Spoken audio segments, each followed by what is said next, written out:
Hi students, a very pleasant and warm greetings to you all. Hope you are doing good. Last session we have seen about presentation basics, right? So we have learned about OpenOffice package, that is OpenOffice Writer to create a text document, and then we have seen about OpenOffice Calc to create a spreadsheet, and then we have seen presentation basics, right, in OpenOffice Impress. So you know how to create a document and how to create a spreadsheet and presentation, right? And in this chapter, we are going to learn about the internet and email. Okay, this ninth chapter is Introduction to Internet and Email. We all use internet, right? If internet facility is there only, you will be able to watch this video also, right? So here in this chapter, we are going to see about this internet and why this internet is needed, how you will be mailing some document or any file to another person. About this email and internet only we are going to see in this chapter. Okay, let's see the need of internet first. This is important to understand that what a network is. First you have to know what is network and why is it important. Okay, here network means collection of interconnected devices. Okay, it may include computer, printer, scanner, mouse, everything, but network or the collection of interconnected devices only network. Okay, to understand this importance, let's see how things worked before introduction of this network. Okay, for this you have to consider there is a big company, there is a multinational company which sells some products in a time when this network is not there, right? Let's just call this company as Sri Mother International Limited. Okay, we'll imagine the amount of information like sales, inventory, and what are the requirement for the management, everything. We have to make note of it every day, and every day's decision will be taken, right? To get the information, they have to need to call their local office, right? To call their local office, they will need to mail or fax printed reports, or they have to send a media or a floppy disk also through this postal service only, right? Before this network. By the time the mail is received or the data in the olden days has received, even if the reports are faxed also, it will be a big task to check all the reports and reply for it in a specific time, right? This task also increases the chance of human errors also. If we are writing and we are giving a report and we are sending it to another person through postal or some fax or something, it may take time, or it may lead to some mistakes, or it may have some errors also, right? So this is just one part of this network. But here you also need to consider the information required by the local office. They are also in need of some data from the head office, right? And other offices around the world also. Here let's consider the same company but in the present time, with all the offices interconnected with this network, right? Here they would use a simple application around the world that takes advantage of this network, which can connect globally, right? The data from all the offices can be stored at the central location and can be shared using this network, right? So the team can see the data wherever they are in the full world. If each office is in each country also, no problem. If they are connected through network, they can just share the data and the reports or anything instantly, right? So this data would be also a real time, right? This means that they can see it as it is happening itself. Since this data is centralized, any office location can see data pertaining to any location, right? As you can see here, the cost, the time, the effort involved in transferring the data was much higher without this networks, right? When the computers are connected through networks, we can just share it without spending any cost, right? Or before and all, if they are sending it through postal or any mails means it will be cost, right? So here we don't have to spend money, or don't have to spend a lot of time waiting for the report and all. Instantly we'll get it, right? So this network decreases the cost, time and effort, right? So productivity will increase, right? Here this also helps in resource optimization by helping to share the resources, right? The simple example of sharing this resources is printer, that is shared between many different computers in a typical office. That means printer will be in the main office means if the computers are connected through network, if someone is in some other country and they can access that printer, they can give print and the print copy will be reaching the main office, right? That is the main advantage here, right? So this internet or this network plays a vital role in all the fields, right? Nowadays, if you see, nowadays we are in quarantine and we cannot go to school, or we cannot go to college, or we cannot go to the institution and do our work, right? Who is working also, they cannot go to the office and work. Since this networking is there only, we are able to sit in our home and watch our classes or do our work through online, right? So if this network is not there, what will we do in our home? We have to just sit simply, right? So this network plays a major role in the present scenario also, right? Internet and www. Several networks, small and big, all over the world are connected together to form a global network, right? And this is called Internet. Okay, the Internet uses transmission control protocol, Internet protocol, right? TCP bar IP to transmit the data through various types of media. Okay, this internet protocol, this IP addressing system is used to keep track of the millions of users, right? Each computer on net is called as a host. Okay, if a computer is connected to net, we'll say that computer as a host. Okay, the internet is the most cost effective method of communication in the world. Okay, some of the services which are available are here. They have given an image, you can see internet, extranet, intranet, right? Internet for marketing, extranet for marketing and purchasing, and then they have given for internet means that is for company only, extranet means for suppliers, customers and collaborators also, and then internet, intranet, company only, intranet, it is inside the company, right? Internet is for the whole world, right? Internet works by using a protocol, right? Here we saw that TCP bar IP, right? This allows one computer to talk to another computer through internet, right? Through compiling packets of data and sending them to the correct location, right? And now we are going to see the examples of few services which are available, right? Email, web-enabled audio and video conferencing services, online movies and gaming, data transfer, file sharing, often through FTP, that is file transfer protocol, and then instant messaging, internet forums, social networking, online shopping, financial services. These are the services available here, right? And the next one is domain name. This is the name, or this is the identity for a online service, or this becomes a online identity which can be accessed by the web browser when it is connected to internet, right?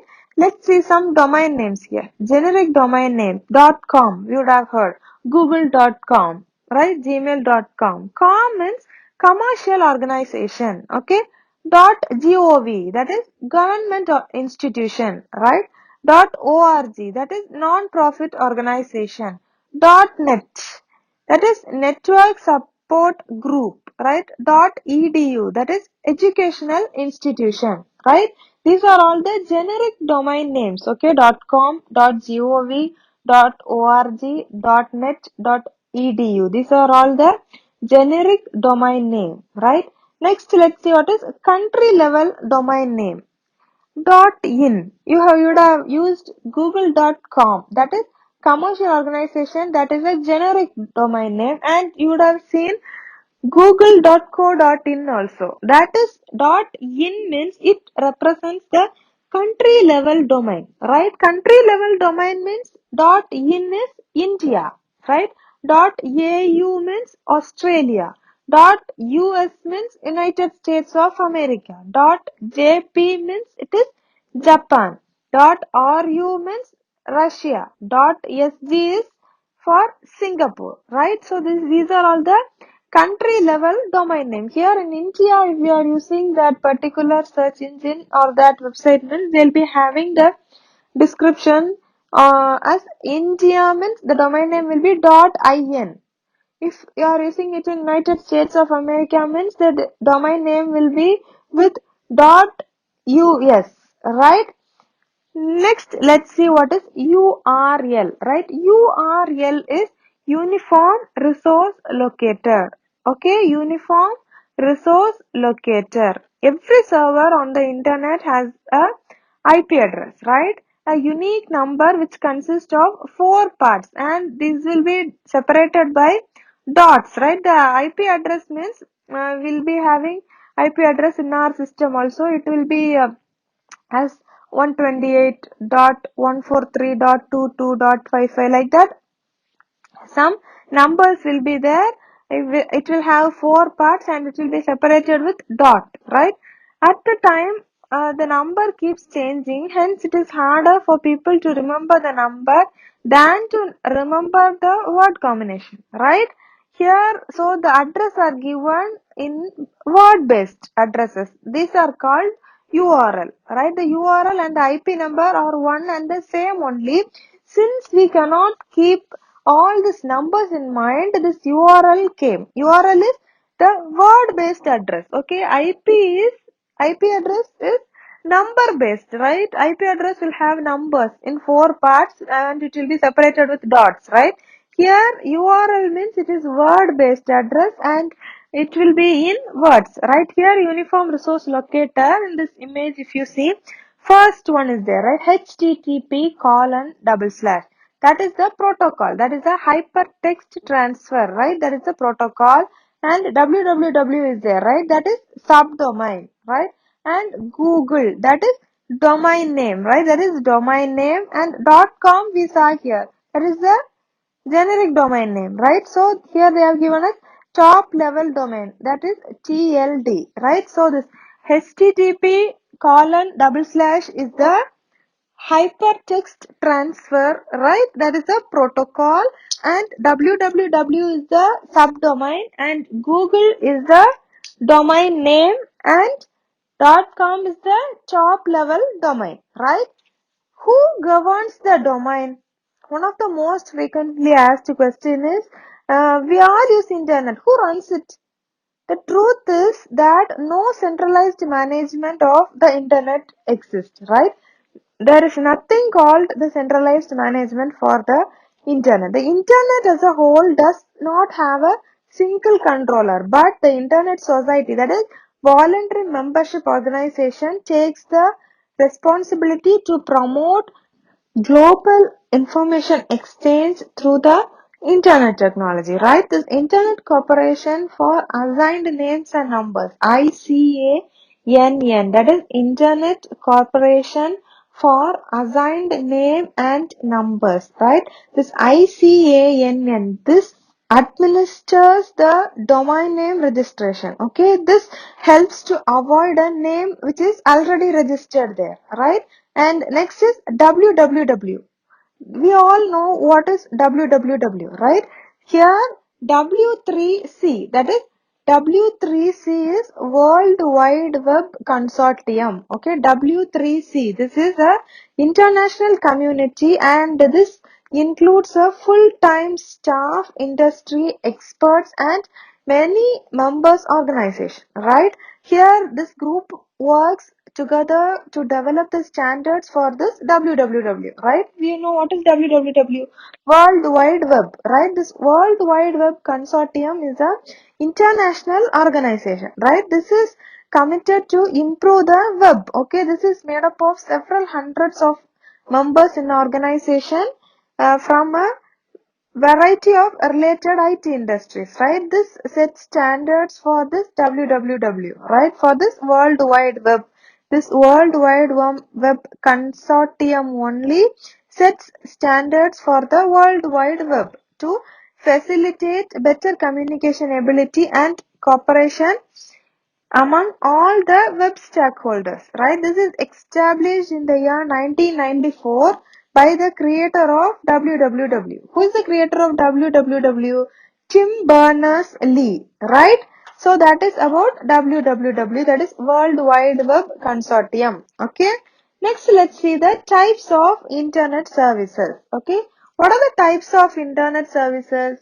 Wireless internet services are there. Mobile is a type of internet service. Hotspot, broadband, DSL, cable, satellite, ISDN, dongles or data cards. These are all the internet services, right? Let's see the types of internet services briefly, right? First one is wireless.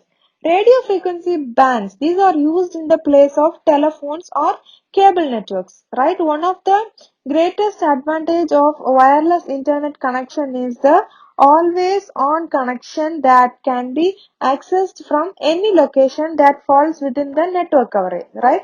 Wireless connections are made possible through the use of modem, right? We have modem, and from modem only we'll have the Wi-Fi connection, right? That is wireless connection of internet, right? This picks up internet signals and sends them to the other devices, right? So this modem is a type of wireless connection, right? This radio frequency bands are used in the place of telephones or the cable networks. This is the greatest advantage of internet connection is it is always on connection that can be accessed from any location which is inside that particular range, right, in that network coverage area. Okay, and this is done by modem, right? And next one is mobile. Many cell phones and smartphone providers offer voice plans with internet access. That is, mobile internet connection provides good speed and allow you to access the internet. That means in smartphones itself, when you put a voice plan, in that it will have the internet access also. Mobile services or mobile networks are also giving internet services, and in some places the speed also will be good, and it will access the internet, it will give access to the internet also, right? Next one is hotspot. Hotspot means these are the sites that offer internet access over a wireless local area network, that is WLAN, right, by way of a router that then connects to a internet service provider. Hotspot utilize Wi-Fi technology only. This hotspot uses Wi-Fi technology. Wi-Fi technology means this allows the electronic device to connect to the internet or to exchange the data wirelessly, right, through the radio waves. Okay, this hotspot can be phone based or maybe a freestanding or a commercial one, or sometimes in some public places and all it will be given free for people also, right? So this hotspot is a Wi-Fi, that is wireless technology, and the waves are radio waves, right? And this is used to connect internet and also used to exchange the data, right? And the next one is broadband. This high-speed internet connection is provided through cable or telephone companies also, right? One of the fastest option available is this broadband internet only, right? This uses multiple data channels to send large quantity of information at the same time, right? The term broadband, this is the shorthand for broad bandwidth. That only we are saying it is broadband. Okay, this internet connection like DSL and cable, these are considered as the high bandwidth connection. Okay, though this many DSL connections can be considered as broadband, not all the broadband connections are DSL. Some of the DSLs are broadband, right? So how did this broadband got its name? It has a broad bandwidth connection. So we'll say it is broadband, right? Here we have high bandwidth connection, and so we'll say it as broadband, okay? And the next one is DSL. DSL is digital subscriber line, right? Digital subscriber line, okay? This uses existing two-wire copper telephone line which is connected to one's home. So the service is delivered at the same time as landline telephone services, and customer can still place calls while surfing the internet, right? This DSL means digital subscriber line. This uses what? Two copper wire telephone line. That means here we can use landline telephone and also internet at the same time with this DSL, right? And the next one is cable. Cable internet connection is a form of broadband access, right? Though this uses a cable modem, this users can access the internet over cable TV lines also. Nowadays and all, if you see some TV will have, for cable we have box. In that box also Wi-Fi connection is there. Wireless networking is given in with along with the cable dish, right? So this cable modems provide extremely fast access through the to this internet, right? So this cable internet means that is giving internet and also the cable TV lines, right? And the next one is satellite. In certain areas and all, if you see, uh, where this broadband connections is not yet offered, the satellite internet options may be available. Like wireless access, the satellite connection uses a modem, right? And then next one is ISDN, that is Integrated Services Digital Network, right? This ISDN allows the user to send the data or to send the voice or video content over a digital telephone lines, or it will use a standard telephone wire only, and the installation of this integrated services digital network adapter is required at both the ends of the transmission. Both in the sender side and the receiver side we have to install that adapter, right, on the part of the user as well as the internet access provider, right? And the next one is dongles. Dongles is it as data card also. That will be like a it will be like a USB device only, and it will provide internet. So some of you would have used that. Today many dongles provide wireless capabilities. For example, USB Wi-Fi adapters are often used as dongles, right? Or they are called as dongles. Since most computers now have built-in Wi-Fi chips, mobile data adapters such as 3G and 4G dongles are more prevalent, right? These types of dongles allow to connect the internet even when Wi-Fi is not available also, right? Let's see the difference between this dongles and data card, okay? This dongle means this refers to any removable component used for enabling extra security, right? This USB dongles can be divided into Wi-Fi dongles, Bluetooth dongle, and memory dongle also. In this data card, if you see, this is also a removable component only, but this is a removable electronic card which is used for storing the data, right? The types here are expansion card, memory card or flash card, and then identification card, right? So this is the difference between dongles and data cards, right? So you have seen the types of internet services. What are the types? Wireless, mobile, hotspot, broadband, DSL, cable, satellite, ISDN, integrated services, digital network, dongles and data card, right? We'll see about this internet connection and access methods and all in the next session. Okay, so today we have seen about URL, internet, www consortium, that is World Wide Web Consortium, and we have seen about domain names, right? We have seen about domain name, internet, and the need of internet, right? Thank you for your valuable time. Stay home, stay safe, take care, bye.